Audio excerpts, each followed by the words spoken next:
Hello guys, this is Jibran Sayed. And I'm Asma Sayed. Welcome to Al Safar Portugal Immigration Consultancy. Right. If you're new to the channel, let me tell you that we are Portugal Immigration Consultancy based in Lisbon, Portugal. और आप कोई भी service अगर लेना चाहते हैं तो हमें कांटेक्ट कर सकते हैं, या फिर आपको अगर इन्फॉर्मेशन चाहिए हमारे चैनल के थ्रू पोर्चुगल की इमिग्रेशन से रिलेटेड, आप ये चैनल्स पे एज ए रेफरेंस हम काफ़ी सारे डिटेल में एक्चुअली वीडियोस बनाते हैं. काफ़ी लंबी होती है video compare to the other consultancies and YouTubers.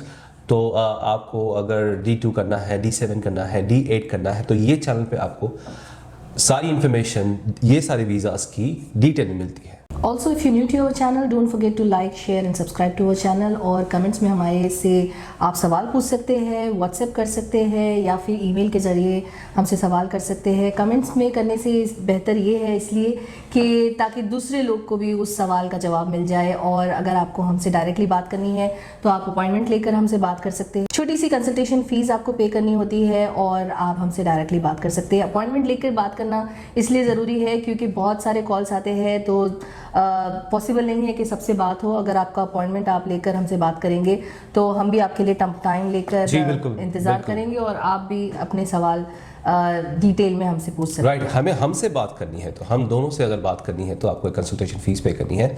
Office staff से अगर बात करनी है, आपको ईमेल के थ्रू बात करनी है, चैट करना है, तो कोई कंसल्टेशन फीस नहीं है. आपको इन्फॉर्मेशन निकालनी है, कोई कंसल्टेशन फीस नहीं है. सिर्फ अगर आप पर्सनली हम दोनों से बात करना चाहते हैं तो आपको एक फ़ीस पे करनी है. आज के सब्जेक्ट में हम बात करने वाले हैं कि किन किन लोगों को पोर्चुगल आना चाहिए, पोर्चुगल का रुख करना चाहिए, पोर्चुगल की इमिग्रेशन लेना चाहिए, और कौन ऐसे लोग हैं जिसको पोर्चुगल बिल्कुल भी नहीं आना चाहिए. तो आज की वीडियो में हम ये डिस्कस करने वाले हैं. So without any further ado, let's start the video. जी, हमने कई सारे वीडियोस बनाए हैं इस सब्जेक्ट के ऊपर, और कई बार हमने समझाया है वो लोगों को कि कौन एलिजिबल है, कौन नहीं है, किसके लिए पोर्चुगल है, किसके लिए अपनी कंट्री छोड़ के दूसरी कंट्री में जाना और वहाँ पे जाके सेटल होना, आप अकेले आ रहे हैं या फैमिली के साथ आ रहे हैं.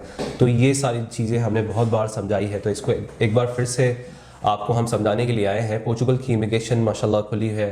पोर्चुगल की इमिग्रेशन काफ़ी टाइम से चल रही है और काफ़ी दूसरे कंपेयर टू दूसरे कंट्रीज़ और दूसरी जगहों से काफ़ी ज़्यादा इसका जो प्रोसेस है वो इजी है, और बहुत ही जल्दी जो है पासपोर्ट मिल जाता है.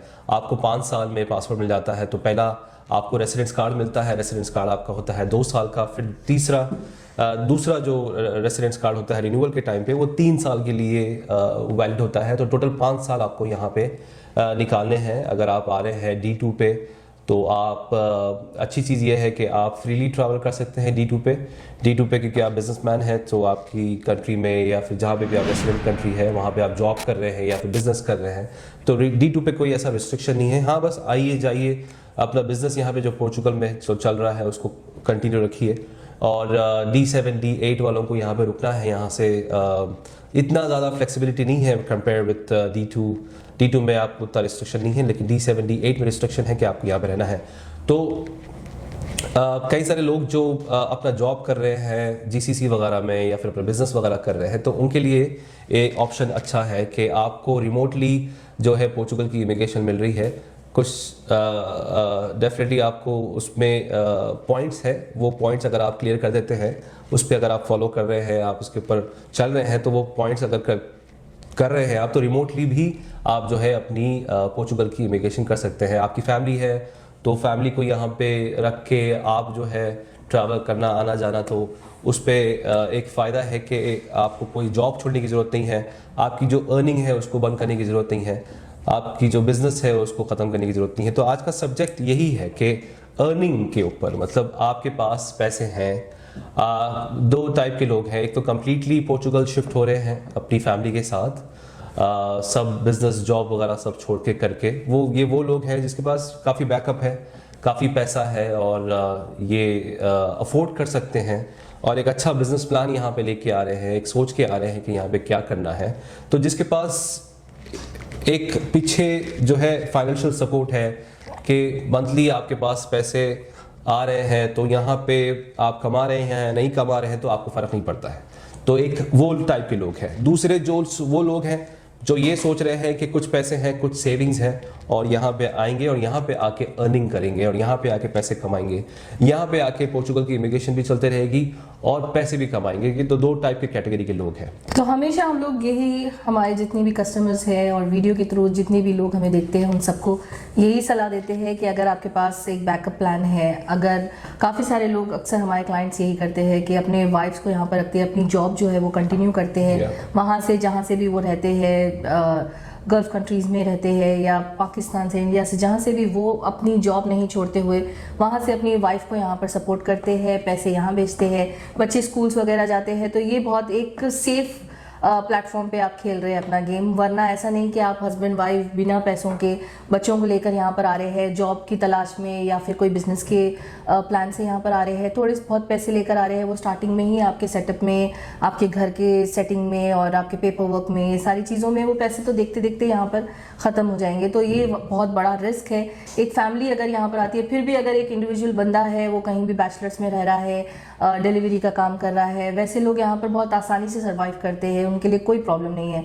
अगर कुछ नहीं भी हो, एक टाइम बिना खाना खाए भी अगर इंसान सोना चाह रहा है, सो सकता है। लेकिन जब आप फैमिली की रिस्पॉन्सिबिलिटी लेकर यहाँ पर आते हैं, अपनी वाइफ, अपने बच्चों के साथ यहाँ पर आते हैं, तो एवरी स्टेप आपको एक प्लान के साथ करना चाहिए, एक सोच समझ के उठाना चाहिए कि नेक्स्ट अगर हमारे पास पैसे नहीं है या जॉब नहीं है या बिजनेस नहीं है तो हम कैसे सर्वाइव करने वाले हैं। तो हमेशा हम यही आपको एडवाइस करते हैं, यहाँ पर आके परेशान होने से बेहतर है कि आप एक प्लान लेकर आए। एक, अगर जिसके पास बहुत अच्छे पैसे हैं, वो यहाँ आकर अपना पासपोर्ट लेना चाहता है, उनके लिए बहुत अच्छा तो है। बहुत जन्नत है ये जगह, बहुत खूबसूरत है। आप एवरीडे यहाँ पर एज अ वेकेशन रह सकते हैं, यूरोप में घूमिए, आप कमाइए, बहुत सारे ऑप्शंस हैं। लेकिन जब अब पैसा नहीं होता है तो अच्छी से अच्छी जगह, खूबसूरत से खूबसूरत जगह आपके लिए बहुत ज़्यादा जहन्नम के टाइप हो जाती है। तो यही हमारी एडवाइस कि आप यहाँ पर आए तो बहुत अच्छा ऑप्शन ये है कि हस्बैंड अपनी जॉब ना छोड़े और यहाँ पर पहले सेटल डाउन होने के बाद आप धीरे धीरे अपनी जॉब छोड़ के यहाँ पर एक बिजनेस को यहाँ पर स्टार्ट करें। वाइफ को कोई भी बुटीक वगैरह या कोई भी छोटा मोटा काम यहाँ पर करा सकते हैं आप, फिर हस्बैंड आकर यहाँ पर उसको टेक ओवर कर सकते हैं, आप दोनों साथ में सेटल हो सकते हैं। ऐसा नहीं एक साथ आके आप दोनों परेशान होंगे। जिनके पास पैसा है वो साथ में आए, यहाँ पर घर ले, यहाँ पर उसको रेंट पे चढ़ाए, या एक घर में आप खुद रहे, एक रेंट पे चढ़ाए, या फिर आपकी कोई पैसिव इनकम है वो वहां से आ रही है, तो आप यहाँ पर आराम से रह सकते हैं। जिसके पास पैसे हैं उनको फर्क नहीं पड़ता। तो बात यही है, वीडियो बनाने की बात, मकसद यही है कि आपके पास पैसे हैं तो आप पोर्चुगल आइए, क्योंकि आप फिर यूरोज में कर रहे हैं। जैसे आप इंडिया पाकिस्तान से हैं तो आप अपनी रुपीज़ को आप कन्वर्ट करने वाले हैं, आप जीसीसी में हैं तो आप दिरहम्स को, रियाल को, दिनार को जो है आप कन्वर्ट करने वाले हैं। तो काफ़ी ज़्यादा फ़र्क पड़ जाता है पैसों में। तो आप यहाँ पे आके शुरू से ही, पहले महीने से ही चलो मैं कमाऊँगा और फिर अपना करूँगा, पोर्चुगल की इमिग्रेशन का भी काम करूँगा, कमाऊँगा भी और घर भी जाऊँगा पैसे, तो वो वाले लोगों के लिए बिल्कुल हम लोग हमेशा नो कहते हैं कि ये चीज़ सही नहीं है। आप अगर बैचलर हैं, चलो वो जैसे कि ओम हमदान ने कहा कि बैचलर हैं, चलो आ रहे हैं, अकेला रह रहा है, क्या खा रहा है, क्या पी रहा है, उसको फ़र्क नहीं पड़ता। ये फैमिली के लिए एक्चुअली हम लोग ये वीडियो बना रहे हैं। फैमिली वाले लोग जो हैं वो इतना बड़ा रिस्क ना लें। आपके पास सेविंग्स हैं, आपके पास अर्निंग्स चल रही हैं, बैकअप कुछ है आपके पास, अच्छा खासा माशाल्लाह बैंक बैलेंस है, तो आप पोर्चुगल का कदम उठाइए। नहीं तो अगर ये सब नहीं है जो हम लोग बोल रहे हैं, जो पॉइंट्स हम लोग बोल रहे हैं ये नहीं है, तो इतना बड़ा रिस्क मत लीजिए, स्पेशली फैमिली के साथ। और कुछ सेविंग होगी, कुछ सेविंग होके हम चलो एक 40-50 हज़ार यूरोज़ है हमारे पास, हम आएंगे और वहाँ पे आके इमिग्रेशन करेंगे, फिर अपना बिजनेस वगैरह करेंगे इंशाल्लाह। शुरू में ही पहला महीना, पहला साल आपका बिजनेस अच्छा चलने लगे, या फिर आने के बाद अगर आप हाईली स्किल्ड है तो साथ ही साथ आप जो है जॉब भी कर सकते हैं, जॉब भी देख सकते हैं, आप स्टडीज़ भी कर सकते हैं। तो वो सारे चीज़ें हैं, लेकिन एक अच्छा backup, specially when it comes to finance, actually अच्छी फाइनेंशियल बैकग्राउंड आपकी होनी चाहिए, तो ही आप नॉट जस्ट पोर्चुगल, मैं सिर्फ पोर्चुगल नहीं बोल रहा हूँ, आप अगर दूसरी कहीं भी आप शिफ्ट हो रहे हैं, कहीं भी आप माइग्रेट हो रहे हैं और अपनी कंट्री छोड़ के दूसरी कंट्री जाने का कुछ अगर सोचे हैं, तो आपके पास डेफिनेटली एक अच्छा स्ट्रॉन्ग फाइनेंशियल सपोर्ट होना चाहिए। तो वही मकसद है ये वीडियो बनाने का कि आपके पास पैसे हैं तो आप आइए, नहीं तो पोर्चुगल मत आइए। और बहुत बड़ा रिस्क है यहाँ पे आने के बाद, काफ़ी महंगाई हो जाती है आपको, काफ़ी चलिए पूरे compare to European countries Portugal का कॉस्ट ऑफ लिविंग आज भी जो है माशाल्लाह काफ़ी कम है, काफ़ी सस्ता है। हाँ, रेंट्स वगैरह बढ़ रहे हैं तो वो रेंट्स तो बढ़ेंगे ही, हर साल पैसे तो बढ़ेंगे ही, लैंडलॉर्ड्स वगैरह तो पैसे बढ़ाएंगे क्योंकि इतने सारे लोग आ रहे हैं। और इनके पास, जैसे आपके पास दुबई में हर 3 महीने में एक नई बिल्डिंग खड़ी रहती है वहाँ पे, तो काफ़ी सारे रेसिडेंशियल बिल्डिंग्स और टावर्स और रेसिडेंशियल एरियाज़ है यहाँ पे है, लेकिन ये मैक्सिमम G+4, G+5, G+6 वाले बिल्डिंग्स हैं। तो ज़्यादा हाई राइज बिल्डिंग्स है नहीं यहाँ पे, जैसे दुबई में अपने पास है। मैं दुबई का एग्जांपल दे रहा हूँ कि हर 3 महीने में वहाँ पे बिल्डिंग बन जाती है, तो ऑप्शंस बहुत हैं। और आपके पास इतने सारे एजेंट्स हैं घर दिलाने के लिए, तो यहाँ पे इतने घर कम हैं, तो वो भी एक प्रॉब्लम हो जाती है। आके यहाँ पे घर देखने की भी प्रॉब्लम हो जाती है।